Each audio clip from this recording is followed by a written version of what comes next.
Protests broke out across Venezuela yesterday afternoon after Nicolas Maduro was declared the winner of the country's presidential race despite numerous accusations of fraud. People took to the streets to demand the truth, the real results of the election.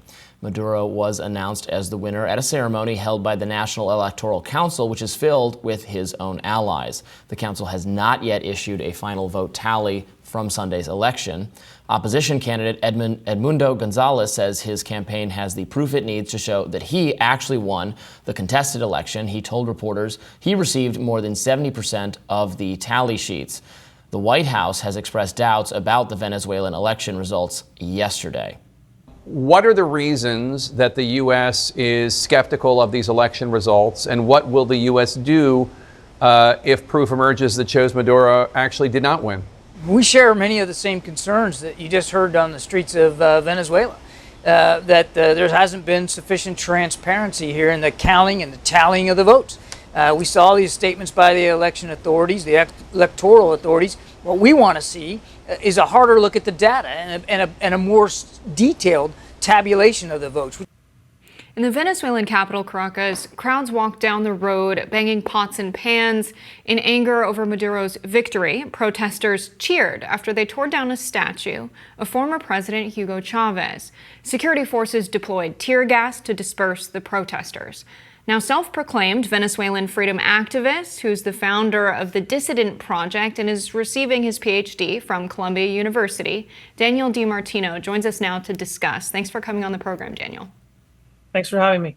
So I think it's important for us and our viewers to really understand the perspective you bring to this. Can you tell us maybe a little bit about why you decided to leave Venezuela and what your family did in the country before you left?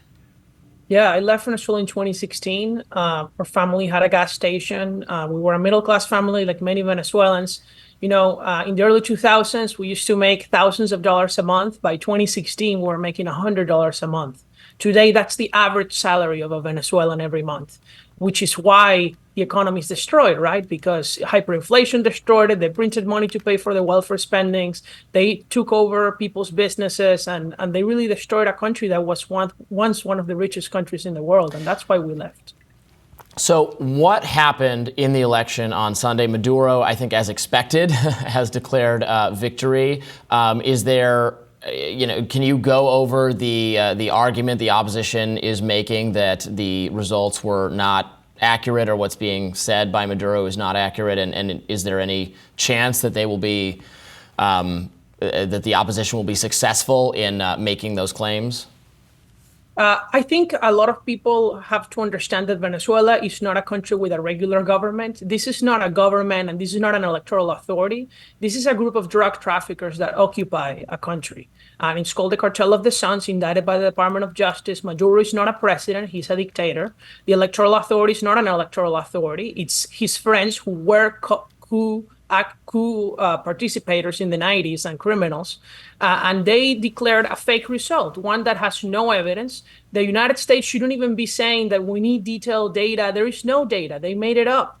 There is no real vote tally that they have. We have all the ballots that were counted by hand in the opposition, and Venezuela hasn't really had a free and fair election for well over a decade. So what we need to be doing now is understand that the Venezuelan opposition is looking to overthrow the Venezuelan regime, because that's the only solution to what's happening in Venezuela. 8 million people have left Venezuela in the last 10 years. Millions more are claiming that they will leave if nothing changes.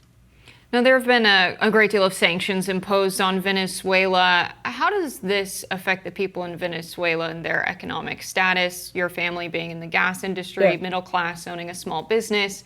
Was this a driver in your family leaving?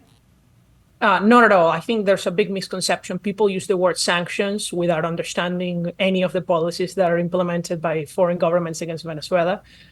There are only sanctions against the government of Venezuela.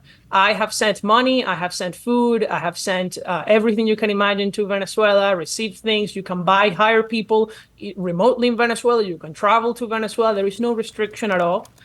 In fact, the Biden administration actually released many of the sanctions on the government, which I think was a huge mistake, that allowed the regime to obtain more money to buy what? Weapons that they're using right now to repress the protesters. Earlier in the segment, you mentioned they're using tear gas. Yeah, they're using tear gas and they're using handguns with bullets. And I have seen already videos of at least 5 people being murdered by Venezuelan security forces, including a 13-year-old boy. So the U.S. government, the Trump administration, gave support to Juan Guaido, the previous leader of the opposition to Maduro, in hopes that there was going to be, I think, a sort of popular uprising on his behalf, that there would be a replacement of the Maduro regime with Guaido. He ultimately ended up seeking sanctuary here in the U.S., leaving the country, and that did not pan out in the way the Trump administration, wanted it to happen. With that in mind, what is the, what would it take at this point? Because I think, many people in America would be extremely reluctant to be involved even more directly or militarily or aid-wise in some sort of uprising in Venezuela, given how that all worked out. Well, I think that people need to see that there's only one side that has weapons in Venezuela, and that is the Maduro regime, which is why I'm really not optimistic about things changing in Venezuela. I expect much more bloodshed as people revolt against the government. They just kidnapped one of the main opposition leaders. They have an order to capture, really kidnap, because none of this is legal, against Maria Corina Machado, who is the opposition leader.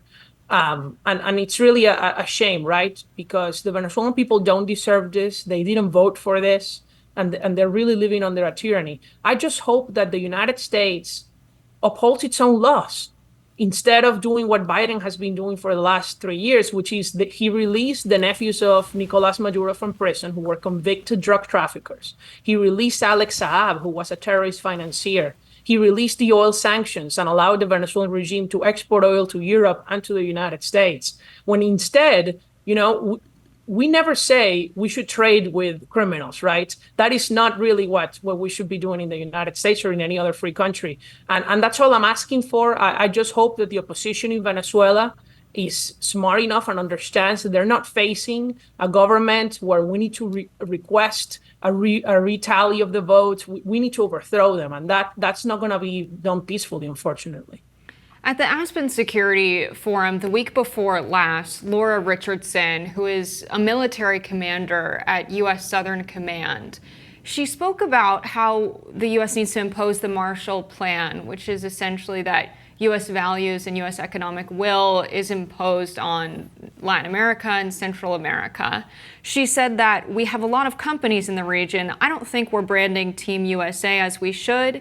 It should be better. She spoke about how Washington needs to offer its own Marshall Plan to Latin America and exert their authority over the region yet again. Does this concern you that so many U.S. officials are getting involved in the politics of Venezuela at a time when they're promising to impose an additional Marshall Plan and saying that's the direction they'd like to go in the region, given the history of coups across Latin America? This is the first time I ever hear of the Marshall Plan in a negative connotation, when it was a humanitarian aid plan that saved millions of lives in Europe. I think that what she means, and I hope that what she means, because that's what I really support and want the U.S. to represent, is that Latin America has been really influenced by China, by Russia, by Iran, who have been intervening in our own affairs. Cuba, for example, who has intelligence agents controlling the Venezuelan military and spies all over the region in form of their so-called doctors program, which is really a human trafficking and spying program. And the United States should be trying to trade freely with these countries. The U.S. doesn't have free trade with most of Latin America, and it should. This is an initiative that both parties have supported in the past. There's a bill in the House sponsored by Maria Elvira Salazar from Miami to allow free trade with Latin American nations. Because if Latin Americans are richer and can trade more with the U.S., that increases our bonds between Americans and Latin Americans. That reduces the likelihood that people will vote for populist leaders that will destroy their economies because now they're richer and they don't need welfare to survive. And so I think that that's a win-win for America and the rest of the world. Daniel DiMartino, thank you so much for joining us. Thank you.